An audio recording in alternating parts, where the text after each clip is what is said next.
ओम श्री परमात्मने नमः। ओम श्री परमात्मने नमः। अथ श्रीमद्भगवद गीता। अथ श्रीमद् भगवत गीता। ओम पूर्णमद पूर्णमद पूर्णमिदं पूर्णमिदं पूर्णात् पूर्णमुदच्यते पूर्णात् पूर्णमुदच्यते पूर्णस्य पूर्णमादाय पूर्णस्य पूर्णमादाय पूर्णमेवावशिष्यते। पूर्णमेवावशिष्यते। ओम शांति शांति शांति शांति। शांति शांति।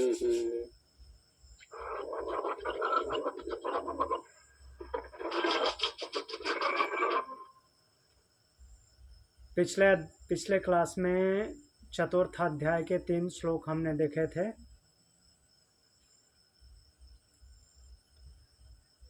जिसमें पहला श्लोक था, भगवान बोलते हैं, श्री भगवान उवाच एवं विवस्वते योगम प्रोक्तवान हम अव्ययम विवस्वान मनवे प्राह मनुरिच्छ्वाक वे ब्रवीत। उससे पहले तीसरे अध्याय के अंत में भगवान ने बोला था कि आत्मा के बल से मन को स्थिर करके काम रूपी अर्थात कामना रूपी शत्रु को नाश करो। अब इसमें परंपरा बता रहे हैं, योग की परंपरा बता रहे हैं भगवान।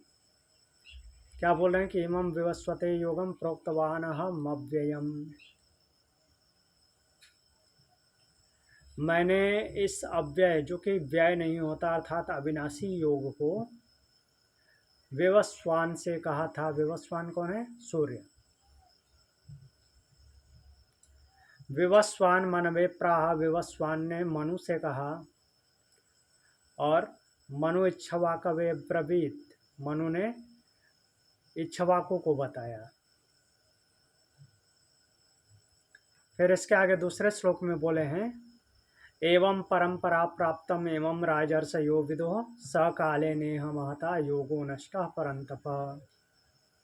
एवं परंपरा प्राप्त राजर्षयो विदुः, हे परंतप, इस प्रकार परंपरा से प्राप्त इस योग को राजर्षियों ने जाना।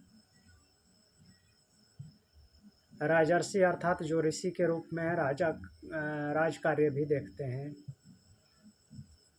अर्थात जो जीवन सामान्य जीवन जीते हैं उन्होंने भी जाना, परंतु इस संसार में लंबे समय के कारण वह योग लुप्त हो गया। तीसरे श्लोक में बोलते हैं स एवायम मया तेद्य योगम प्रोक्त पुरातन भक्तोसी में सखा चेति रहस्यम ह्येतदुत्तमम्।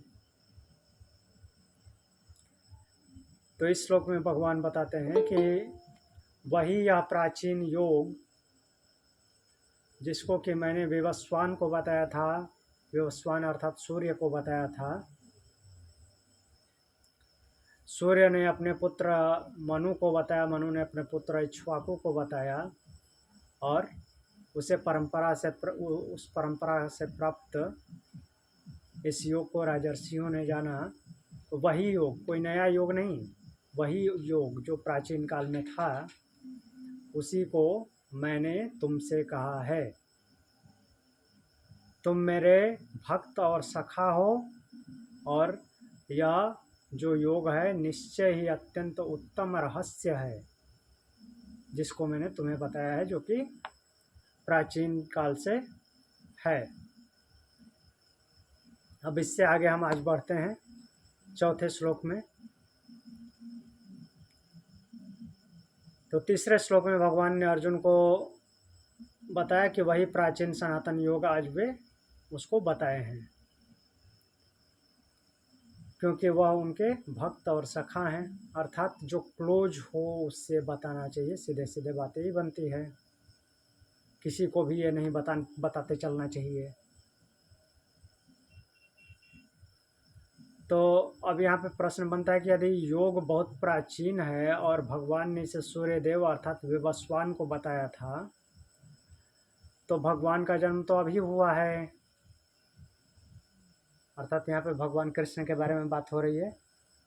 उनका जन्म तो अभी हुआ है और सूर्य का जन्म बहुत पुराना है, बहुत पहले से हुआ है। तो फिर इस बात को कैसे समझा जाए, इसी को अर्जुन भी पूछते हैं कि फिर भगवान ने यह ज्ञान पहले कैसे दिया होगा। तो इसी जिज्ञासा को अर्जुन रखते हैं। अर्जुन उवाच अपरं भवतो जन्म परं जन्म विवस्वतः कथमेतद्विजानीयां त्वमादौ प्रोक्तवानिति। बोल रहे हैं भवतः जन्म अपरः, आपका जन्म तो अभी हुआ है, मेरे साथ हुआ है। विवस्वतः जन्म परम, विवस्वान का जन्म पुराना है, प्राचीन काल का है। एतत् कथम विजानीयाम यत् त्वम आदौ प्रोक्तवान इति। तो यह मैं कैसे जानूं कि त्वम आदौ प्रोक्तवान इति, आपने ही इसे आदिकाल में कहा था।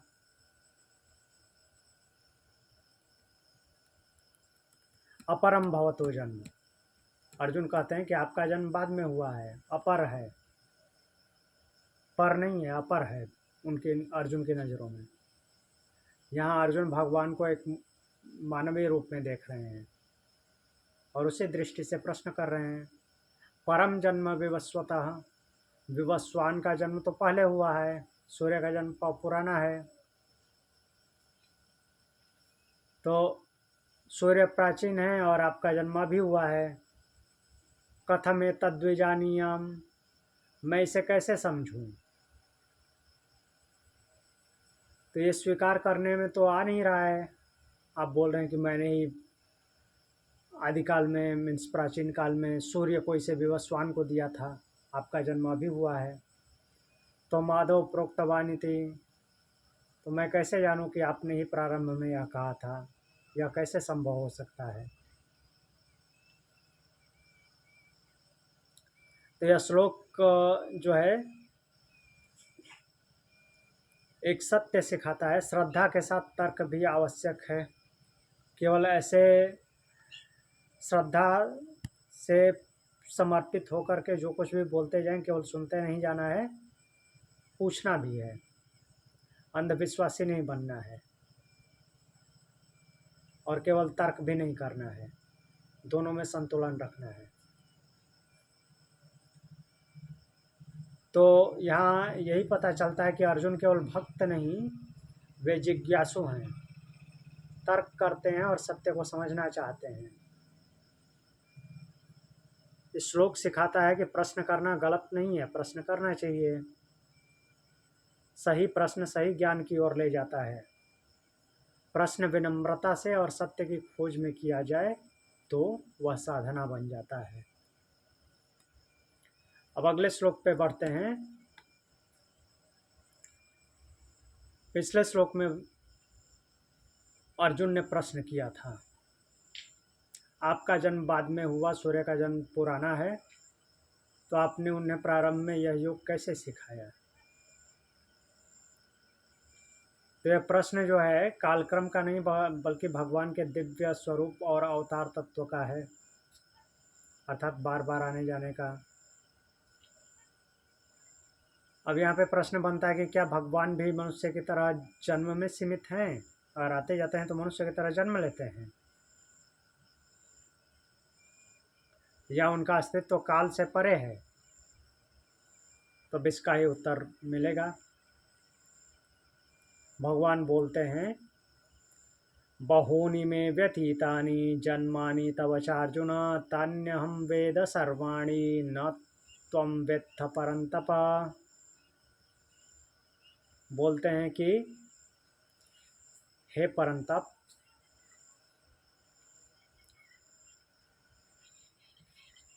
हे अर्जुन, मैं तव च भूतानि जन्मानि व्यतीतानि, मेरे और तुम्हारे में तव च, मेरे और तुम्हारे, बहूनि जन्मानि व्यतीतानि, बहुत से जन्म व्यतीत हो चुके हैं। तानि अहम सर्वाणि वेद, उन सबको मैं जानता हूँ। त्वम न वेत्थ परंतप, हे परंतप तुम उन्हें नहीं जानते। मेरे और तुम्हारे बहुत से जन्म हो चुके हैं, उन सबको मैं जानता हूँ, परंतु तुम उन्हें नहीं जानते। कैसे? बहुनी में व्यतीतानि जन्मानि, भगवान कहते हैं मेरे अनेक जन्म हो चुके हैं। तो ये गूढ़ सत्य प्रकट होता है यहाँ पे कि भगवान केवल एक जन्म में सीमित नहीं हैं। तो क्या भगवान जन्म लेते हैं? तो वे समय समय पर अवतार लेते हैं, अवतरित होते हैं। अपनी स्थिति से नीचे आना, अपर ब्रह्म बनना, उनका अस्तित्व काल से परे है। वास्तव में अस्तित्व काल से परे है, काल में बंधे हुए नहीं हैं, किंतु वे विशेष कार्य के लिए आते हैं। शरीर धारण करते हैं, साकार रूप में आते हैं, सगुण रूप में आते हैं। वह निर्गुण सगुण बनता है, आकार धारण करता है, निराकार।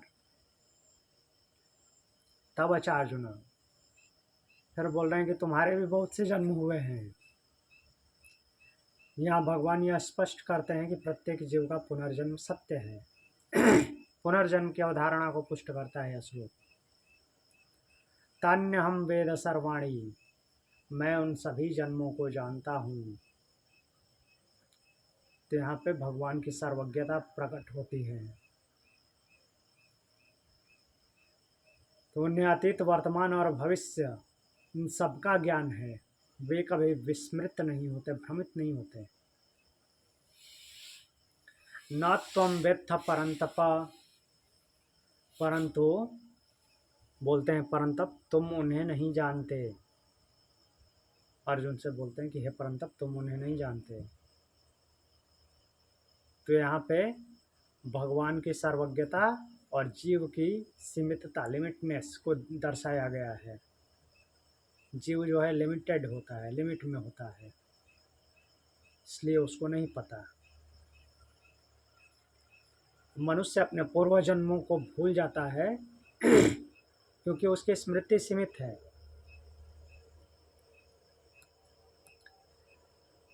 यह श्लोक अवतार और पुनर्जन्म में जन्म के अत्यंत महत्वपूर्ण भेद को स्पष्ट करता है।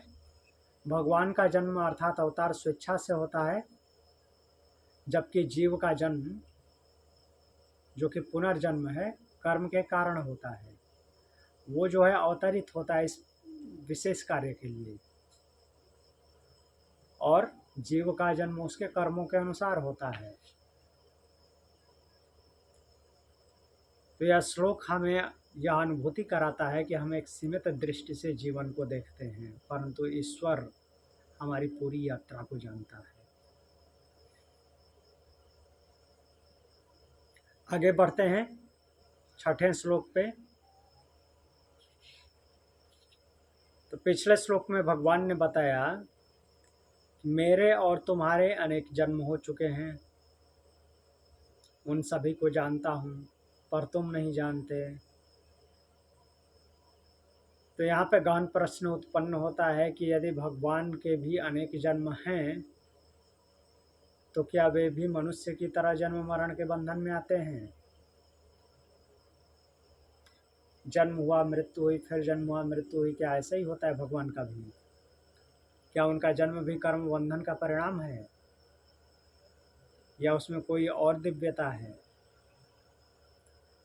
तो इसी रहस्य को यहाँ पे बताते हैं। भगवान क्या बोल रहे हैं? अजोपि सन्नव्ययात्मा भूतानामीश्वरोऽपि सन् प्रकृतिं स्वामधिष्ठाय संभवाम्यात्ममायया।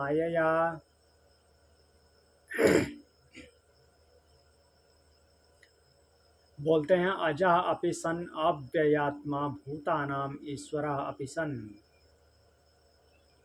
अजः, अजः मीन्स क्या होता है? ज आया तो क्या हो गया? जन्म। उसके आगे अ लग गया मीन्स नेगेटिविटी आ गई।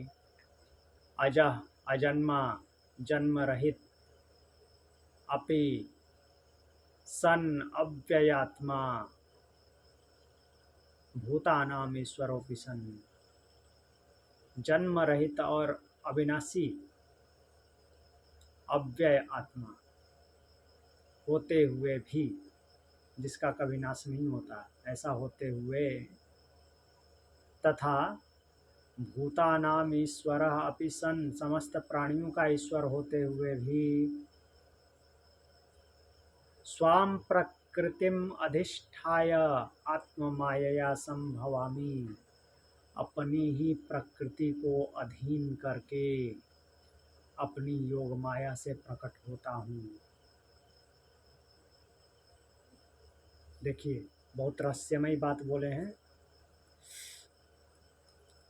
अभी तक तो यही देखे थे कि अच्छा वो भी जन्मता मरता है, तो नहीं, वो समय समय पे आता है, जब ज़रूरत पड़ती है तो शरीर धारण करता है। बट वो आता कैसे है, उसी बात को इसमें बताए हैं। सामान्य मनुष्य का तो कर्मों के अनुसार जन्म मृत्यु होती है, या अन्य प्राणियों का, लेकिन ये भगवान का जो अवतार होता है, मीन्स वो भी आता है, विशेष कार्यों के लिए आता है, तो उसका जन्म मरण का कारण क्या है? कुछ तो होना चाहिए, रूल रेगुलेशन होना चाहिए। ऐसे ही रैंडमली थोड़ी ना प्रकट हो जाएगा, कुछ तो होगा, कुछ नियंत्रण, कंट्रोल वगैरह। तो उसी को बोल रहे हैं अजो अपिसन, मैं अजन्मा हूँ, जन्म नहीं लेता, मैं प्रकट होता हूँ। यह एक विरोधाभास जैसा प्रतीत हो रहा है। जो जन्म नहीं लेता तो वो जन्म कैसे ले सकता है? बोल रहे हैं कि मैं अजन्मा हूँ, तो इधर तो शरीरधारी दिख रहा है। शरीर तो धारण तभी किया होगा ना जब जन्म लिया होगा। तो ये ईश्वर का एक दिव्य रहस्य है। उनका जन्म वास्तव में जन्म नहीं बल्कि प्राकट्य है, मैनिफेस्टेशन है। वो प्रकट होता है, जन्म नहीं लेता। अव्ययात्मा, बोल रहे हैं कि मैं अविनाशी हूँ, विनाश भी नहीं होता, न उनका आरंभ है न अंत। वे समय और परिवर्तन से परे हैं। समय बीत जाए, कुछ चेंज हो जाए तो भी वो नहीं चेंज होता। भूतानाम ईश्वरोऽपि सन्, मैं सभी प्राणियों का ईश्वर हूँ। तो वो क्या है? सृष्टि का नियंत्रक है, कंट्रोलर है, सभी जीव उसके अधीन हैं। फिर भी वे स्वयं को मानव रूप में प्रकट करते हैं। तो यहाँ से ये क्लियर हुआ कि वो अजन्मा है। अजन्मा है अर्थात जन्म नहीं लेता, सीधी सी बात है। ये तो शब्द ही बता रहा है, अजन्मा मीन्स जन्म नहीं लेना। तो इधर जो दिख रहा है वो भी जन्म नहीं लिया होगा, ऐसा ही है। तो क्या करता है? अपने आप को प्रकट करता है।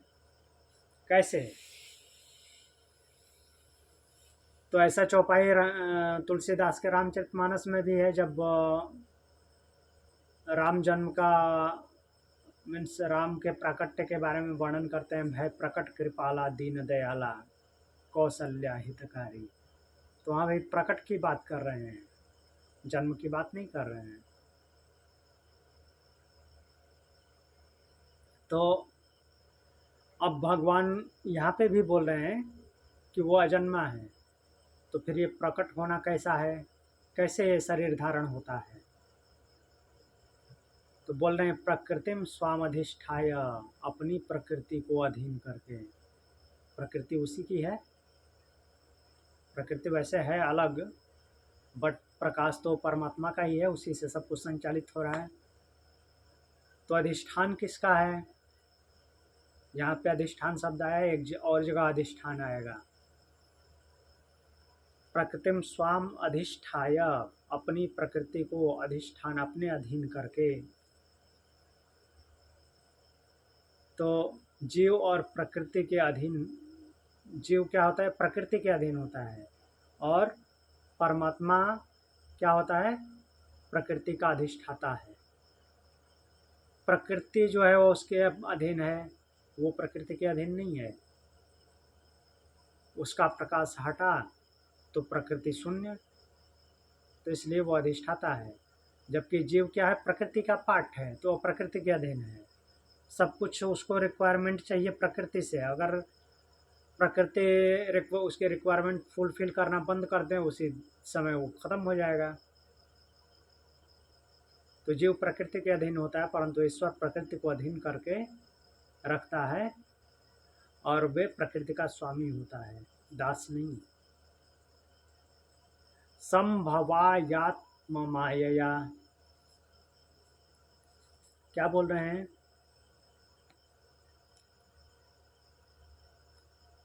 संभवाम्यात्म मायया, आत्म मायया, अपनी माया से।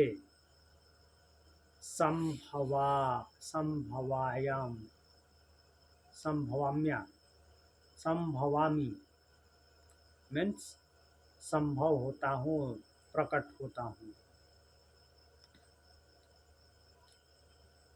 तो यह माया जो है अज्ञान की माया नहीं, बल्कि योग माया, दिव्य शक्ति है, प्रकृति।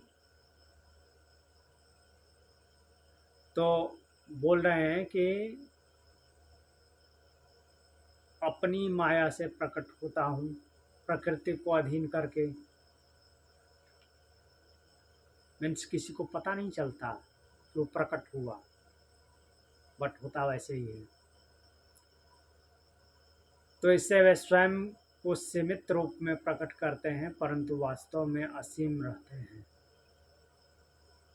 एकांशेन धार्यते जगत आगे आएगा। तो उस एक अंश के बीच में खुद को भी प्रकट कर लिया।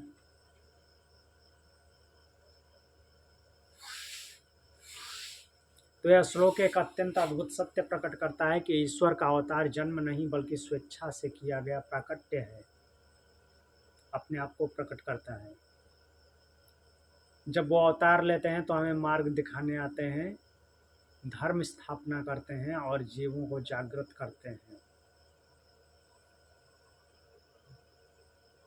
कोई क्वेश्चन? नहीं? तो अगला श्लोक देखते हैं। छठे श्लोक में क्या बोला भगवान ने? कि वे अजन्मा हैं, अजह, अव्यय हैं, अर्थात अविनाशी, और समस्त प्राणियों के ईश्वर होते हुए भी अपनी योग माया से प्रकट होते हैं। सब कुछ का स्वामी है, फिर भी अपनी योग माया से प्रकट होता है। अब यहाँ पे प्रश्न बनता है कि यदि भगवान का प्राकट्य स्वेच्छा से होता है, अपनी योग माया से प्रकृति को अधीन करके प्रकट होता है, तो वे कब और क्यों प्रकट होते हैं? क्या ऐसी स्थिति आ जाती है? और समय क्या होता है?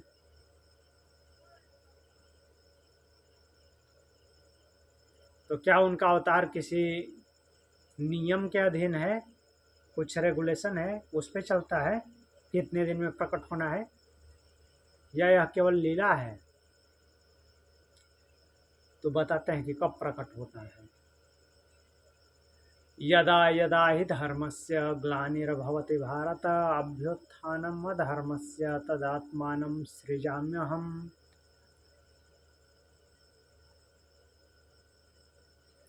तो बोलते हैं,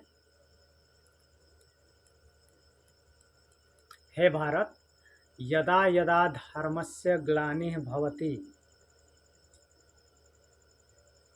हे भारत, जब जब धर्म का पतन, धर्मस्य ग्लानिर्भवति, अधर्मस्य अभ्युत्थानं भवति, और अधर्म का उत्थान होता है, धर्म का पतन, अधर्म का उत्थान ऐसा होता है, तब तब मैं अपने स्वरूप को प्रकट करता हूँ।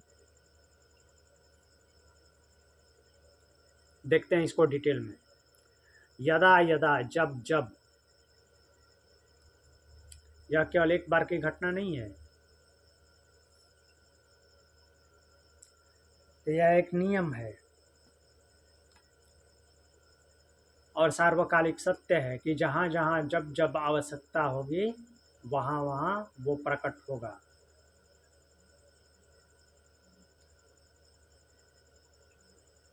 आगे बोलते हैं धर्मस्य ग्लानि, धर्म का पतन। तो यहाँ पे धर्म का अर्थ है सत्य, न्याय, कर्तव्य और जीवन का संतुलन। अलग अलग धर्म के नाम नहीं है। तो धर्म का अर्थ सत्य, न्याय, कर्तव्य, जीवन का संतुलन अर्थात स्वकर्तव्य पालन। ग्लानि, ग्लानि मतलब विकृति, शिथिलता आ जाना, मूल स्वरूप से विचलित हो जाना। तो जब सत्य दब जाए, कर्तव्य भुला दिया जाए और जीवन असंतुलित हो जाए, तब धर्म की ग्लानि समझनी चाहिए।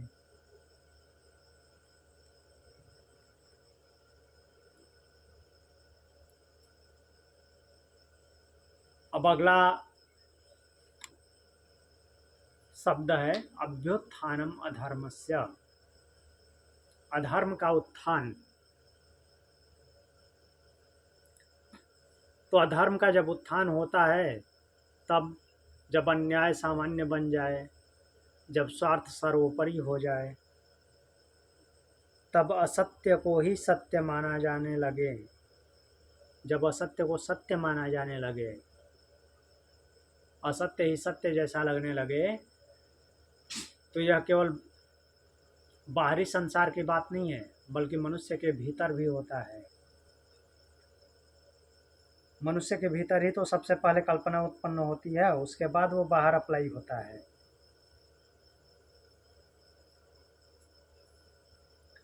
तदात्मानं सृजाम्यहम्, तब मैं अपने स्वरूप को प्रकट करता हूँ। तो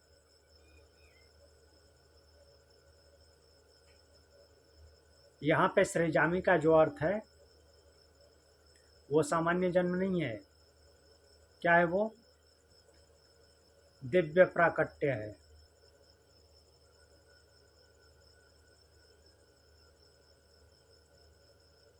तो भगवान परिस्थिति के अनुसार अपने आप को प्रकट करते हैं। बोल रहे हैं कि यदा यदा ही धर्मस्य ग्लानिर्भवति भारत, अभ्युत्थानम अधर्मस्य, जब जब अधर्म बढ़ता है, तदात्मानं सृजाम्यहम्। तो यह श्लोक एक सार्वभौमिक नियम स्थापित करता है। क्या? सृष्टि में संतुलन का रक्षण स्वयं ईश्वर है। ईश्वर ही स्वयं सृष्टि में संतुलन का रक्षक है। जब संतुलन बिगड़ता है तो ईश्वर स्वयं हस्तक्षेप करता है उसमें। इसके आगे चलते हैं 8वें नंबर श्लोक पे।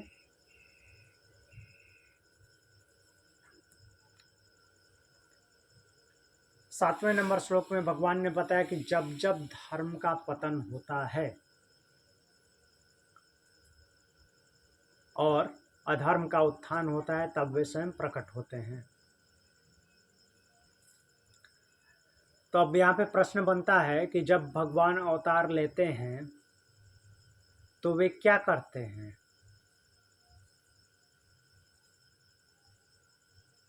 अवतार लेकर के करते क्या हैं? तो इसी का उत्तर दे रहे हैं भगवान। परित्राणाय साधूनां विनाशाय च दुष्कृतां धर्म संस्थापनार्थाय संभवामि युगे युगे। तो इस श्लोक के माध्यम से भगवान बताना चाह रहे हैं कि अहम साधूनां परित्राणाय दुष्कृतां विनाशाय च। तो इसमें बोले हैं कि मैं साधुओं की रक्षा के लिए, हम साधूनां परित्राणाय दुष्कृतां विनाशाय च, और जो दुष्ट कृत वाले हैं, दुष्कर्म वाले हैं, उनके विनाश के लिए। और क्या बोल रहे हैं कि धर्म संस्थापनार्थ है, धर्म की स्थापना के लिए। संभवामि युगे युगे, युग युग में प्रकट होता हूँ।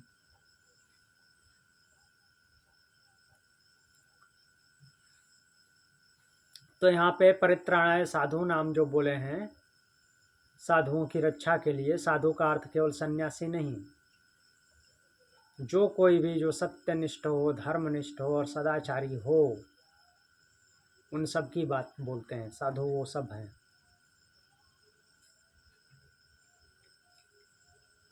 तो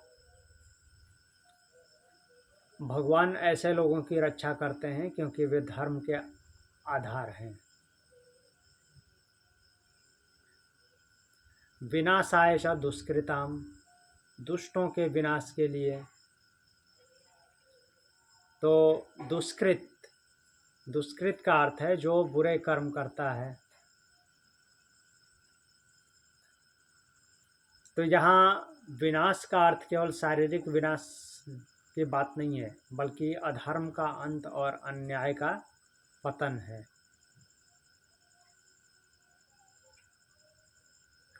धर्म संस्थापनार्थाय,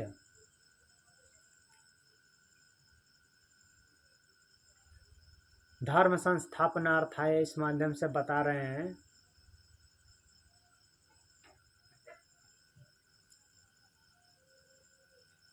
कि धर्म की पुनः स्थापना। तो केवल रक्षा और विनाश की बात नहीं कर रहे हैं। रक्षा कर दिया, विनाश कर दिया, केवल इतना ही नहीं करना है कि साधुओं को बचा लिया, दुष्टों का नाश कर दिया। उससे आगे भी है। आगे क्या है कि धर्म को पुनः स्थापित भी करना है।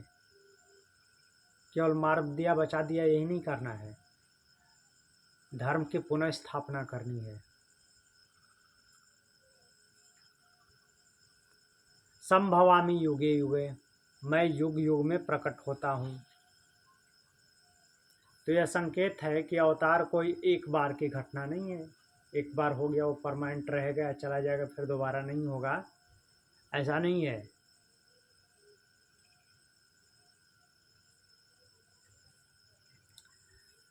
तो इस सेंटेंस के माध्यम से क्या बोलना चाह रहे हैं कि अवतार कोई एक बार की घटना नहीं है, यह निरंतर प्रक्रिया है। हर युग में अलग अलग समय पे अलग अलग रूप में प्रकट होते हैं, बट वो प्रकट होना और उद्देश्य एक ही होता है।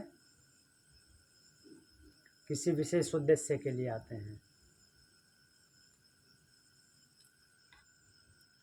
तो यह श्लोक केवल बाहरी जगत के लिए नहीं है, हमारे भीतर भी जो है साधु, सद्गुण, दुष्ट, दुर्गुण और उसके ऊपर भी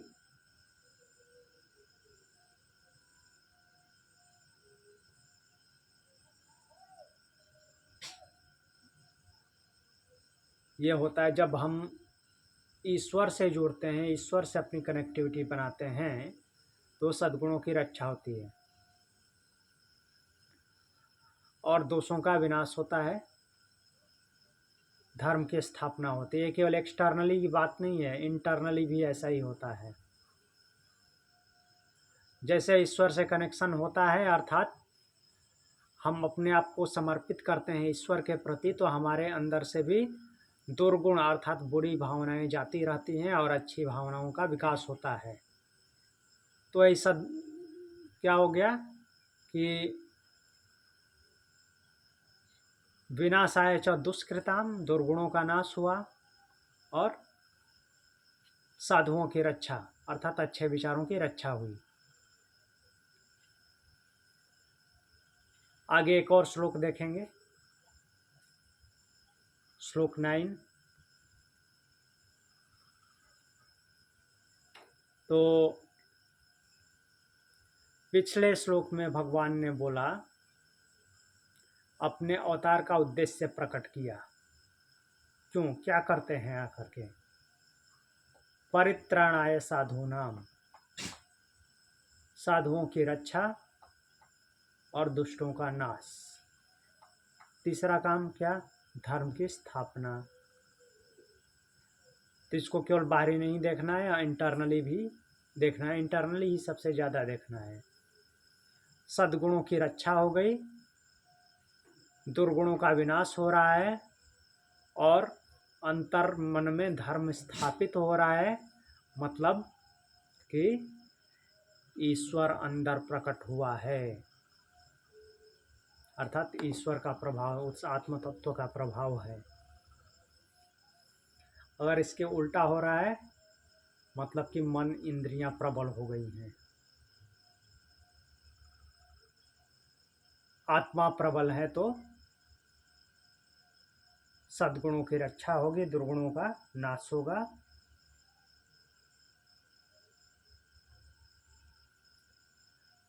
तो यहाँ पे प्रश्न बनता है कि यदि भगवान बार बार जन्म लेते हैं तो क्या उनका जन्म भी सामान्य मनुष्यों की भांति कर्म बंधन से बंध जाता है? और यदि नहीं बंधते तो उनके जन्म और कर्म की वास्तविकता क्या है? ठीक है, जन्म हो गया, कर्म कर रहे हैं तो उसका क्या कर्म फल नहीं लगेगा?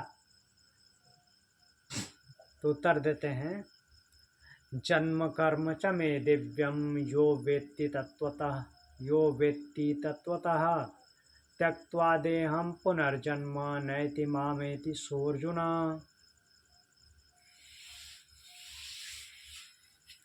इस श्लोक में बोलते हैं,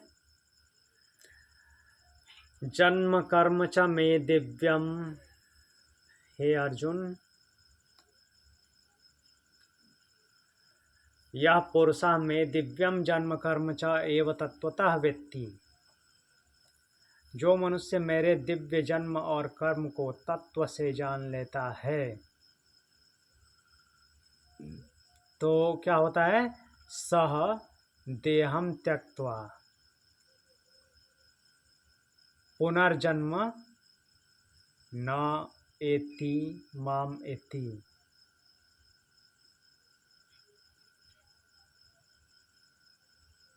तो यहाँ जो है भगवान बोलते हैं कि वह शरीर त्यागने के बाद यह देहम त्यक्त्वा पुनर्जन्म न एति, पुनः जन्म को प्राप्त नहीं करता, माम एति, मुझे ही प्राप्त होता है।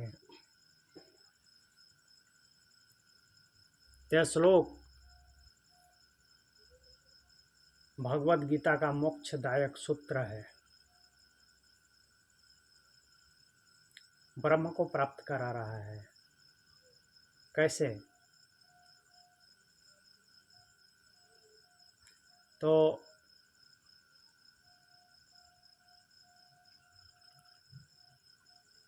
इस श्लोक में बताए हैं कि जन्म और कर्म जो दोनों को तत्व से जान लेता है, वह शरीर त्यागने के बाद पुनः उसका जन्म नहीं होता।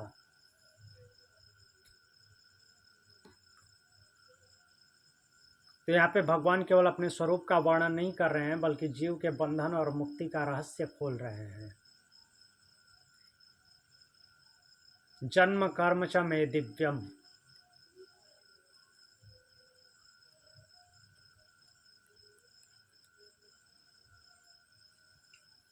तो शरीर त्यागने के बाद जन्म और मीन्स बंधन और मुक्ति का रहस्य खोलना क्या है? कि बंधन मतलब कि वो पुनर्जन्म होगा और मुक्त हो गया तो पुनर्जन्म नहीं होगा। देहम त्यक्त्वा पुनर्जन्म न एति, देह त्यागने के बाद पुनः जन्म नहीं होता।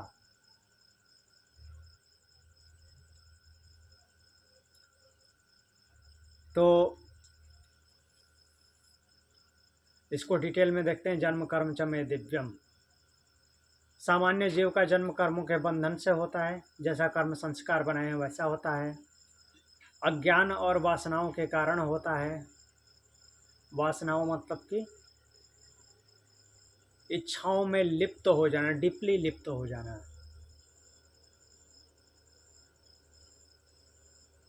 परंतु भगवान का जो जन्म है तो वो क्या है, स्वेच्छा से है, आत्म माया, अपनी माया को अधीन करके, प्रकृति को अधीन करके, और कर्म बंधन से रहित तो होता है। तो उनका कर्म अर्थात भगवान का जो कर्म है उसके कर्म संस्कार क्यों नहीं बनते? क्योंकि वो कर्तापन से रहित है, कर्तापन का भावना ही नहीं है, डूअरशिप नहीं है, इसलिए उसके कर्म के संस्कार नहीं बनेंगे। वो कर्ता होते हुए भी अकर्ता है। यो व्यक्ति तत्वतः, तत्व से जानता है क्या है, किसके बारे में? ये परमात्मा के बारे में नहीं बोला गया है, ये सामान्य मनुष्य के बारे में बोला गया, साधक के बारे में। सामान्य मनुष्य भी नहीं बोल सकते, साधक। यो व्यक्ति तत्वतः, जो तत्व से जानता है।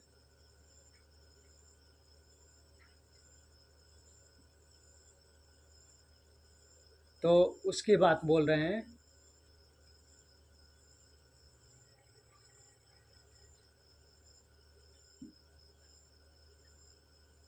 तो केवल मीन्स सुन करके जान लेना ही जानना नहीं है। तत्व ज्ञान मतलब कि उसको इनकलकेट कर लेना, अपने में अपने समाहित कर लेना, वैसे ही जीने लगना, इस तरह की बात है।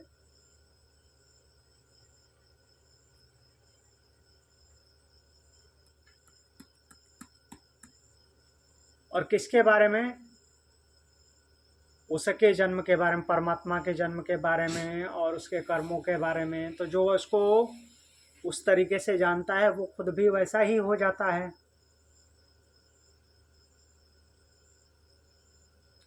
और उसके सर्वव्यापक ब्रह्म के स्वरूप का अनुभव करता है।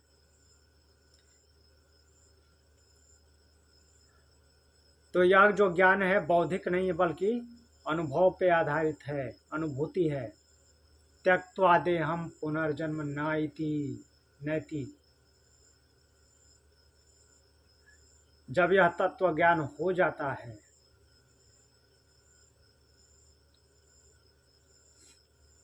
तो क्या होता है?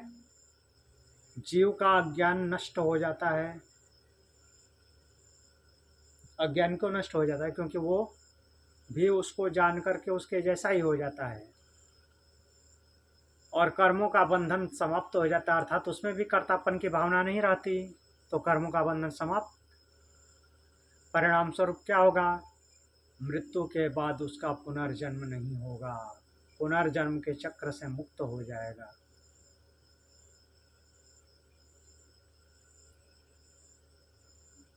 फिर बोल रहे हैं कि माम इति मीन्स मुझे। अंत में अंत की बात की गई है, इति अर्थात समापन की। तो यहाँ माम एति का अर्थ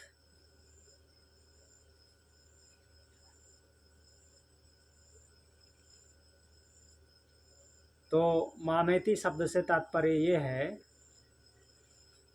कि कहीं और वो नहीं जाता, वो भगवान के स्वरूप में स्थित हो जाता है। अर्थात उसे जान लिया, उसके सारे मीन्स लक्षण, बिहेवियर उनको जान लिया, तो वो भी उसके जैसा ही अकर्ता हो जाता है और उसको ही प्राप्त होता है। वो ब्रह्म के साथ उसका एकत्व हो जाता है, सायुज्य हो जाता है। सयुजा सखा, द्वा सुपर्णा सयुजा सखा।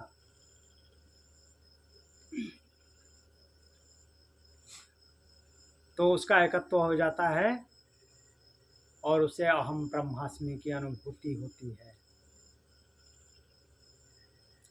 तो यह श्लोक हमें बताता है कि मोक्ष कोई दूर की वस्तु नहीं बल्कि सही समझ का परिणाम है। मोक्ष ऐसा नहीं कि यहाँ से मृत्यु हुई, आत्मा निकलेगी, घूमते घूमते कहीं दूसरे लोक में सर्च करेगी कहाँ पे वो परमात्मा है, उसमें समाहित हूँ, ऐसा नहीं है। परमात्मा हर जगह है। तो वो उसको प्राप्त कहाँ पे होता है? यहीं पे हो जाता है। यह श्लोक बताता है कि मोक्ष कोई दूर की वस्तु नहीं है। मोक्ष के लिए कहीं और नहीं जाना है, बल्कि सही समझ का परिणाम है यह मोक्ष। जब हम भगवान को एक ऐतिहासिक व्यक्ति नहीं माने बल्कि नित्य अजन्मा और दिव्य सत्ता के रूप में समझते हैं, अर्थात वही सर्वोपरि सत्ता है, तो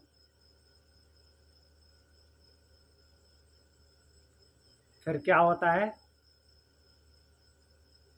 कि उसको ऐसा जान लेने के बाद जन्म मरण के चक्कर से साधक मुक्त हो जाता है।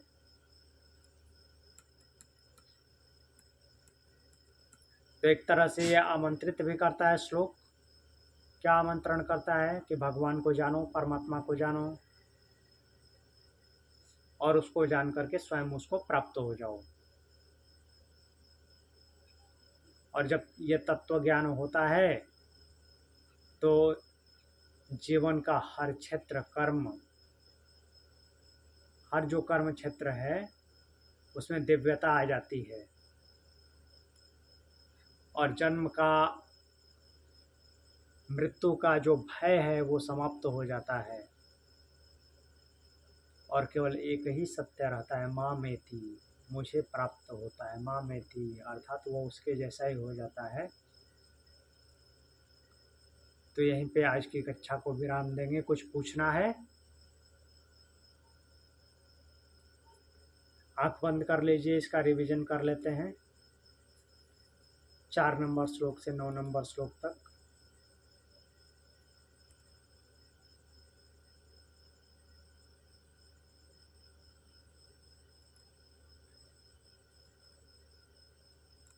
चार नंबर में क्या बोल रहे हैं भगवान?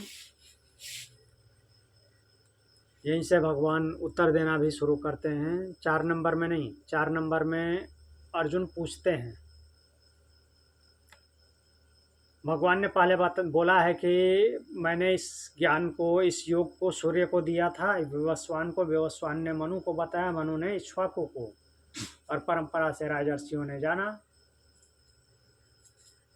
तो अर्जुन थोड़ा भ्रमित हो जाते हैं, ये क्या बोल रहे हैं, मैंने ही सूर्य को बताया, ये तो मेरे साथ ही पैदा हुए हैं, जन्म हुआ है इनका।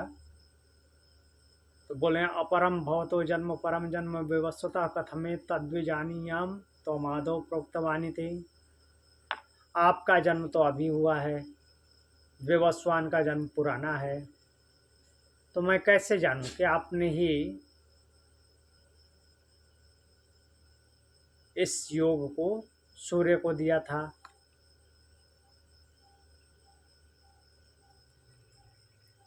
फिर अगला श्लोक बोलते हैं 5 नंबर। भगवान उत्तर देते हैं, आप बहूनि में व्यतीतानि जन्मानि तव चार्जुन तान्यहम वेद सर्वाणि न त्वं वेत्थ परंतप। बोलते हैं कि हे अर्जुन, मेरे और तुम्हारे बहुत सारे जन्म व्यतीत हो चुके हैं, उन सबको मैं जानता हूँ, तुम नहीं जानते। अच्छा, तो जन्म ही लेता है वो। तो फिर बोलते हैं नहीं, जन्म नहीं लेता, प्रकट होता है। अजोपि सन्न व्ययात्मा भूतानामीश्वरोऽपि सन् प्रकृतिं स्वामधिष्ठाय संभवाम्यात्म मायया। तो यहाँ पे बताते हैं कि अजः अपि सन अव्ययात्मा भूतानाम ईश्वरः, वह जन्म रहित अविनाशी आत्मा होते हुए, वो समस्त प्राणियों का ईश्वर होते हुए भी क्या करता है, अपनी प्रकृति को अधीन करके ही योग माया से प्रकट होता है। अब आगे बढ़ते हैं छठा अध्याय, श्लोक नंबर 7, छठे श्लोक से 7वें श्लोक में।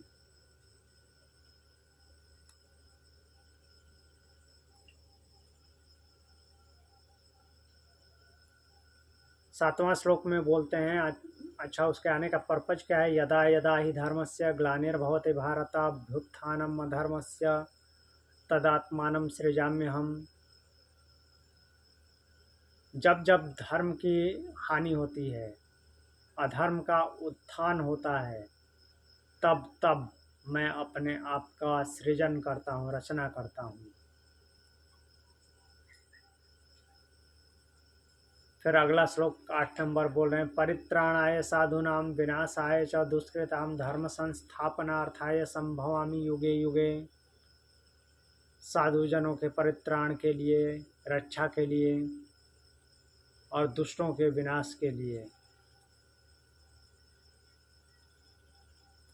तो परित्राणाय साधूनां विनाशाय च दुष्कृतां धर्म संस्थापनार्थाय संभवामि युगे युगे।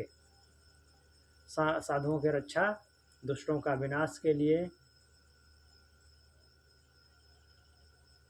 और तीसरा बात क्या है, धर्म की स्थापना के लिए युग युग में आता हूँ।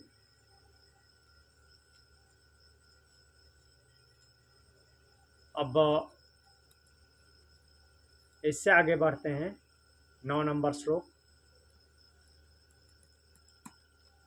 आगे और बताते हैं कि जन्म कर्म च मे दिव्यम एवं यो वेत्ति तत्वतः त्यक्त्वा देहम पुनर्जन्म नैति मामेति सो अर्जुन।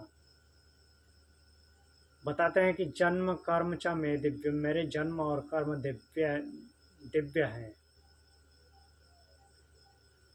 यो वेत्ति तत्वतः, जो इसे तत्व से जानता है, त्यक्त्वा देहम पुनर्जन्म नैति, वो शरीर को त्याग करके न इति मामेति सो अर्जुन।